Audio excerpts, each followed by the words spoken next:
If you've ever seen a cathedral, large church, or maybe even an older building, you're probably familiar with gargoyles. Their appearance resembles that of a demon or a goblin. Often they're detailed with angry, teeth-baring faces on devilish figures. They tend to be naked and muscular. Wings also seem to be a common feature, though this is a fairly common description for many gargoyles. Their looks are very diverse. In different cultures, they mean different things or might take different forms like that of an animal or even people. For architecture, they're used to sprout water out and away from the buildings they sit on. They have a functional purpose as well. I'm sure many of you who are reading this are aware that you can buy smaller gargoyle statues for a garden or home decoration. I was as well, but I hadn't expected to receive one as a gift. I had just moved into my new apartment at my university. I rented a small studio apartment, as I was only living by myself, and I wanted something affordable for me as a student. I like to keep things simple. I don't own a whole lot of stuff, and I don't plan to. My mother, however, is very attentive when it comes to me getting new things she thinks I might need or want, and it was no different in this case. One of the items she bought for me was a little gargoyle statue. The thing stood no taller than a foot. Its color was gray with a sort of green tint. Its posture was hunched over, with a round back and spine, while it held its legs and stared forward. Its head, feet, and hands were large in comparison to its body. The facial features were like that of a cat mixed with a troll. That's how I would best describe it. It had long, pointy, upright ears that defined the top of its figure, along with the wrinkles atop its head. The expression the gargoyle displayed seemed mostly neutral, if not a bit friendly or at least tranquil. Nothing was threatening about this one, unlike the devilish creatures that some gargoyles atop buildings seemed to imitate. I thought he seemed friendly enough to keep around my new and otherwise empty home. My place had a sort of entryway corridor with the door to get in, as well as the door to the bathroom that is offset from the main room, which is the rest of the apartment. The main room that served both as my bedroom and kitchen. I figured the best place to keep this little gargoyle was near my entrance, in the corner facing the door. This made it so the gargoyle was the first thing I saw whenever I came into my apartment, but I didn't necessarily get a look at him when I left. The first couple of weeks in my apartment were wonderful. I had a nice view of the city as well as the street below. Though it was small, I didn't need much space and I liked being able to live alone. Each night after work or school, I was able to come home, cook, eat, sleep, relax, and leave whenever I felt. Keeping it clean wasn't an issue as I was always keen on keeping things organized and cleaned up. Whenever I came back to my apartment, I always looked down at the little gargoyle on the floor, and it made me smile each time. I placed him so he would be looking straight at me whenever I walked through the door. That was until one day he wasn't facing me. It was a Tuesday, about the second or third week of class. I got up around 9 a.m., got my things ready, and headed out to the 2 classes I was attending that morning. I returned to my building around 11 o'clock, ready to eat, relax for a minute, and prepare for my next class. Any plans I was making in my head were quieted for a moment after I opened the door to my apartment and found my little gargoyle friend rotated away from looking at the door. He was turned about 45 degrees, looking straight away from the corner he sat in rather than towards the door, as I had set him. I, being paranoid as I am, though reasonable, did a quick sweep through my apartment to find nothing out of the ordinary, and no one else inside. I didn't find anything else out of the ordinary in my apartment, though I will admit, I'm not the most observant, nor do I have the best memory, so it was easy to explain this away.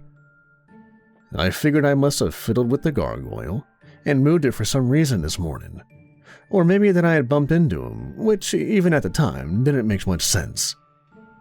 I hadn't had a reason to move the gargoyle around, and besides, my mornings inside the apartment are usually short-lived. I'm always in a big rush to get to class on time. Unfortunately, though, I hadn't had a better explanation. In any case, I just rotated the gargoyle back to how I had him before when he once again faced the door to the apartment. I carried on with my day as if nothing had happened. I had the same experience the next day. It rotated what seemed to be about the same 45 degrees in the same direction. Again, I chalked it up to me being forgetful and having moved it for some reason. I couldn't, however, make this same dismissal on Thursday when I saw it once again. 3 days in a row now.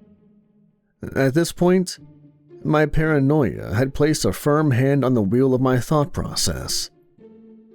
I hadn't believed much in paranormal entities or supernatural forces. I also wasn't very involved with my religion, like I was when I was younger. And despite this, the thoughts crossed my mind. I thought maybe this little stone gargoyle was cursed or possessed by something.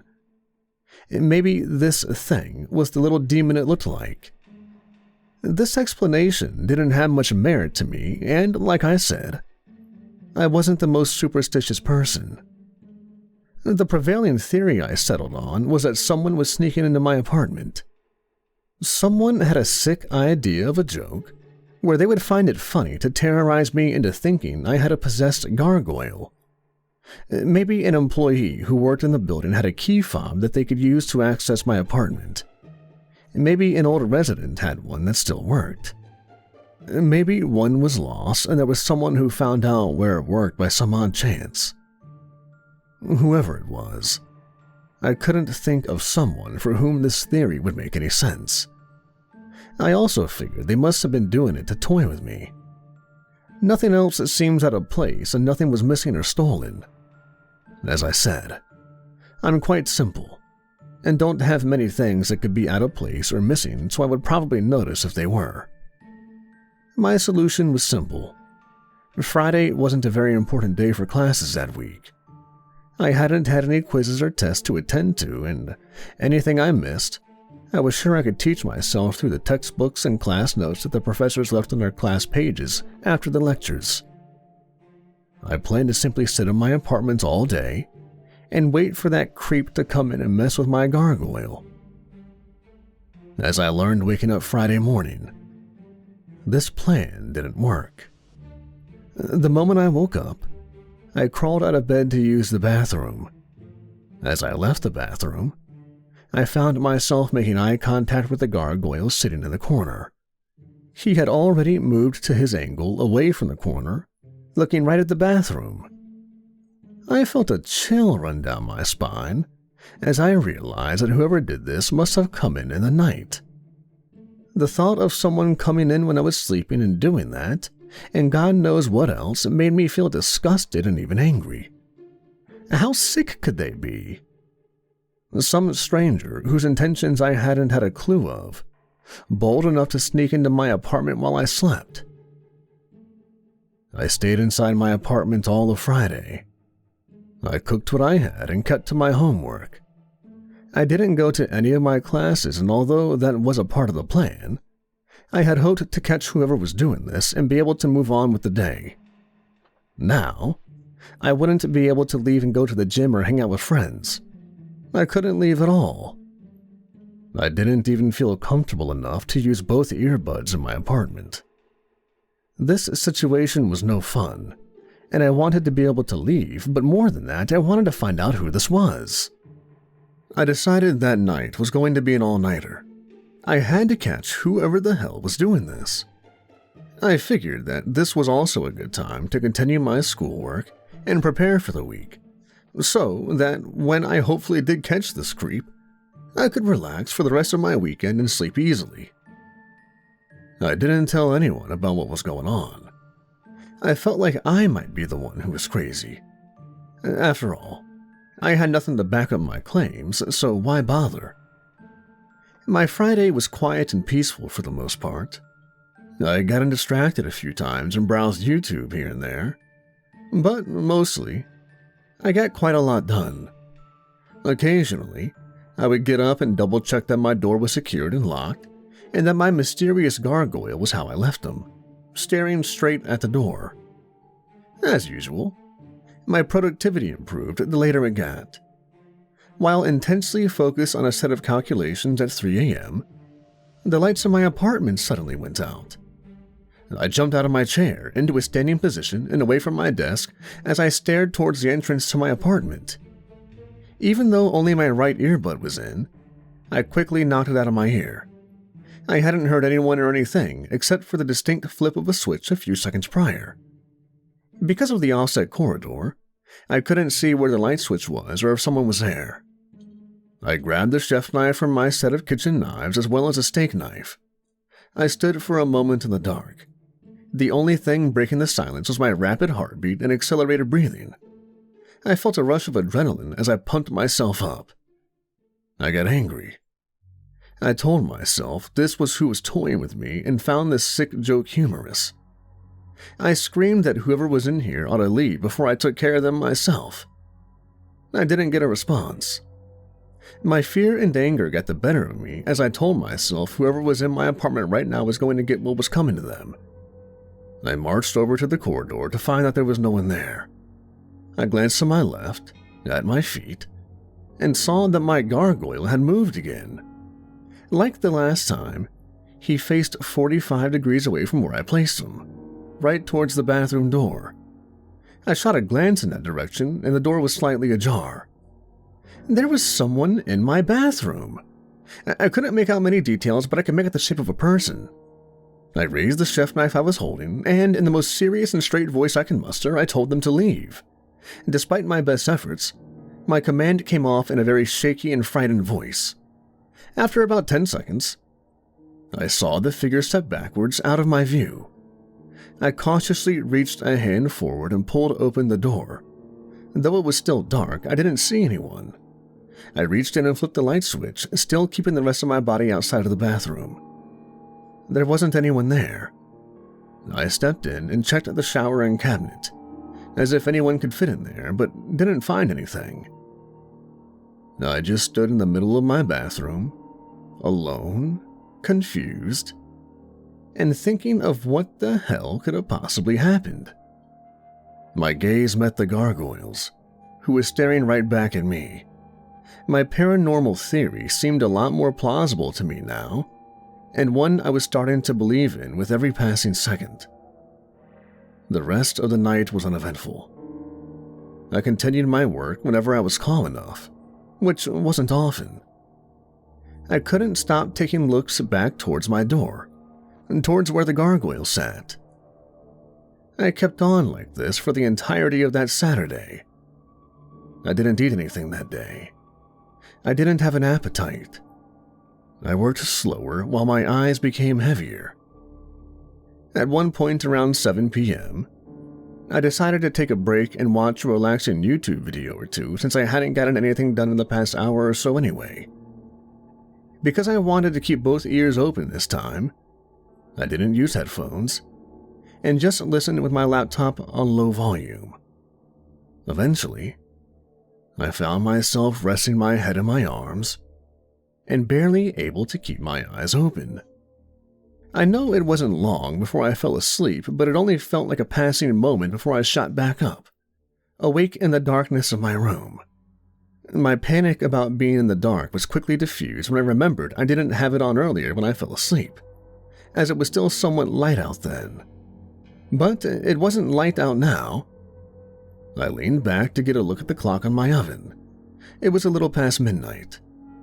I stood up, legs almost feeling too weak to allow me to, and rubbed my eyes. I was tired before, but now I felt like a rotting corpse. As it turns out, sometimes catching a little sleep when you're that deprived only makes you feel worse.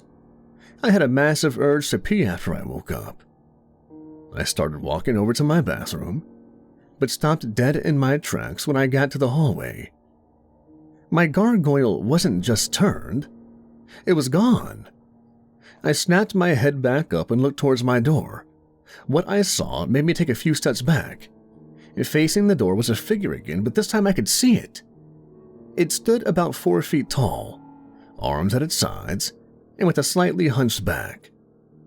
I realized quickly that whatever this thing was, its figure was an exact representation of my gargoyle, only larger and stood up.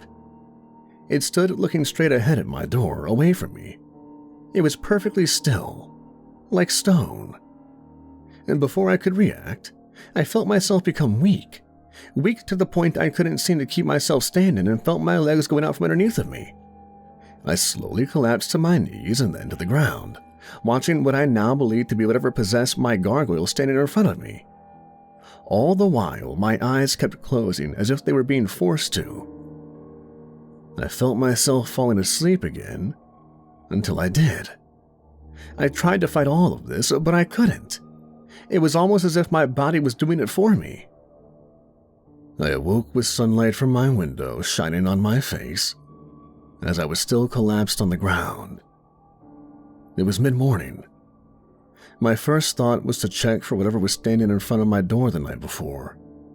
It wasn't there, but I discovered my gargoyle right where I'd always placed him, sitting in the corner and facing the door. I was losing my mind at this point, and I didn't know if it was me seeing things or if things were happening.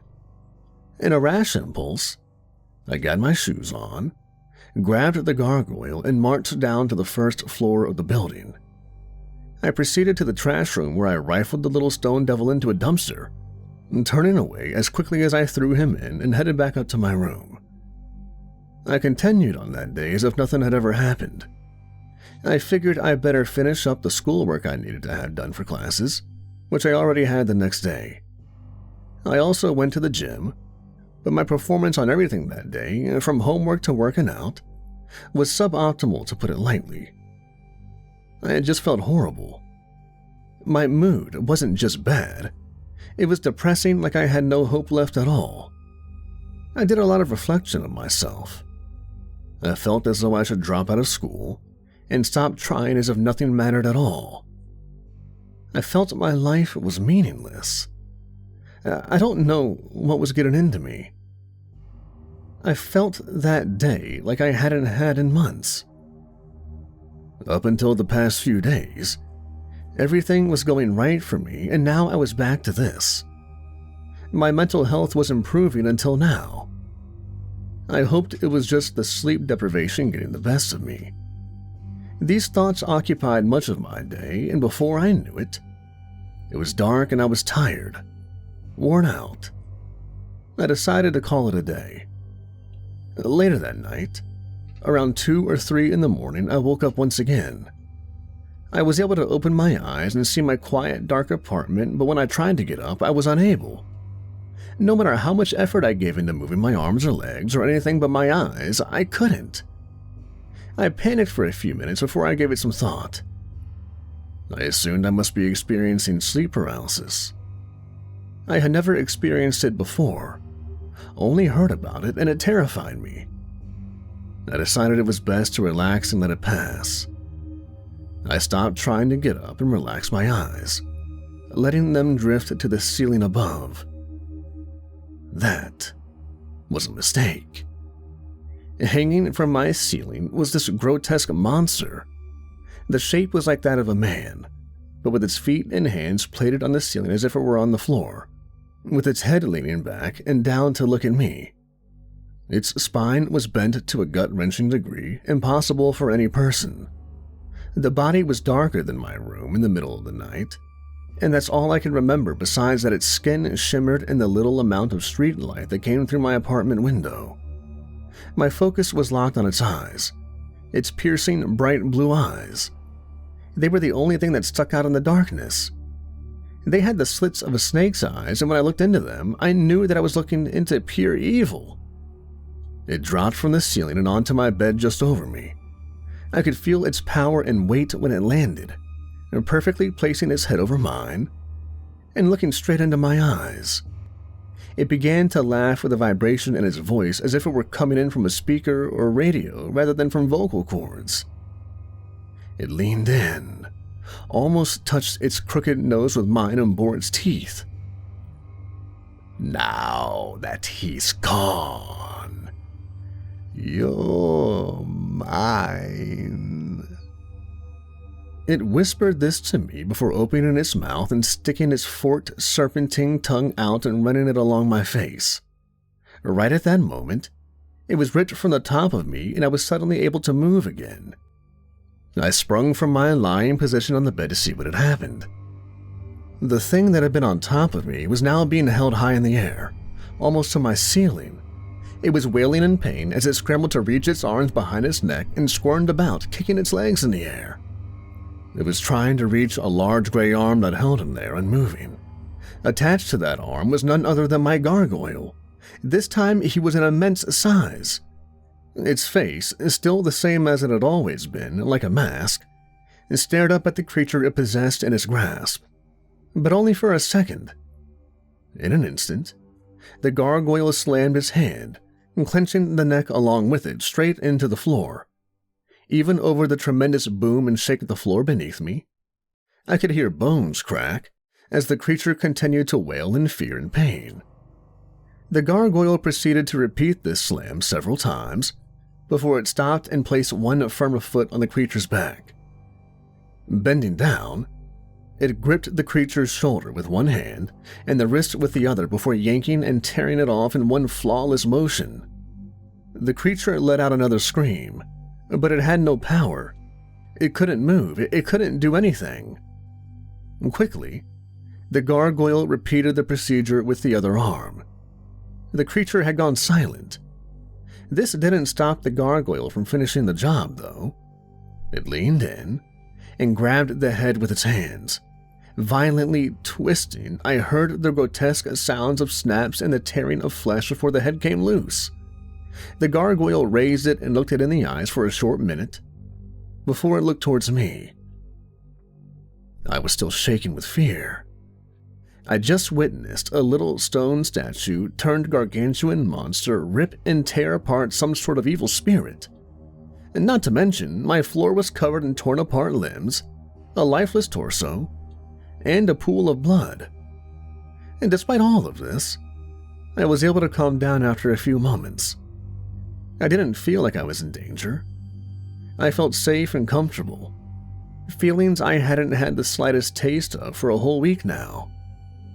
I felt like it was all over and I could rest. I remembered now that just earlier that day I had thrown the gargoyle out, believing it to be responsible for causing all of this. I felt ashamed of myself. I felt I had betrayed the one who was here trying to help me. "I'm sorry," was all I could muster, to which it gave no response, but once again, I could feel something. I could feel that this thing held no animosity towards me. I could feel it forgive me, and that no matter what, it was here to protect me. It didn't care what I did to it. Moments later, I found myself going weak and falling back asleep once again. When I awoke, I felt more refreshed from sleep than I had in a long time. I got out of my bed to find no holes in my floor, no blood, no dismembered corpse. But what did sit in the middle of my apartment floor was a gargoyle, back to its original state. Just a friendly little statue. Every day since has been normal, and I don't believe I've ever been this happy in my life. It's been a long time since I've felt like this. I could no longer feel alone in the darkness, and the emptiness that I had felt for years. I had a good perspective on life now. I appreciate every day like I never have. My relationship with my family has never been so strong. I don't fear the beast that sits quietly in the corner of my apartment. He's a part of me now, no matter what happens. The only fear I have is what would happen to me if I had found myself on the wrong side of that thing. And I don't intend for that to ever happen. I know he will always be with me. After a few days of all of this, I was just leaving my apartment when one of my neighbors, whom I had never talked to before, approached me as if she had an urgent question or something to tell me. Hey, I heard something super loud coming from your place the other night. It sounded like you were taking a sledgehammer to something. Is everything okay? Surprised, I only smiled and replied, Oh, yeah. Everything is all right. I don't think you'll be hearing anything like that again.